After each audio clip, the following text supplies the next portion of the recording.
আকাশি সাদা জার্সিতে আজ যেন মুখর হয়ে উঠেছে পুরো গাইবান্ধা। রাস্তার দুই পাশে মানুষের ভিড়, আর মাঝখানে হাজারো আর্জেন্টিনার সমর্থকদের বর্ণাঢ্য শোভাযাত্রা। Motorcycle, autorickshaw, pickup van, আর হাতে উঠছে আর্জেন্টিনার পতাকা।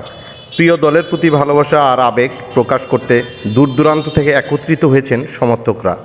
তাদের কণ্ঠে একটাই স্লোগান, ভামোস আর্জেন্টিনা, জিতবে এবার আর্জেন্টিনা। তরুণদের এই উচ্ছ্বাস শুধু ফুটবলকে ঘিরেই নয়, এটি বন্ধুত্ব, ঐক্য এবং আনন্দেরও এক অনন্য মিলন মেলা।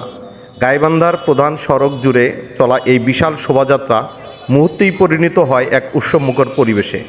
চারদিকে শুধু আকাশি সাদা রঙের ছোঁয়া আর সমর্থকদের উন্মাদনা। ফুটবলের প্রতি ভালোবাসা যে কোনো সীমারেখা মানে না, তারই আরেকটি দৃষ্টান্ত হয়ে থাকলো গাইবান্ধা আর্জেন্টিনা ভক্তদের এই মহা শোভাযাত্রা। ভিডিওটি ভালো লাগলে লাইক, কমেন্ট ও শেয়ার করতে ভুলবেন না।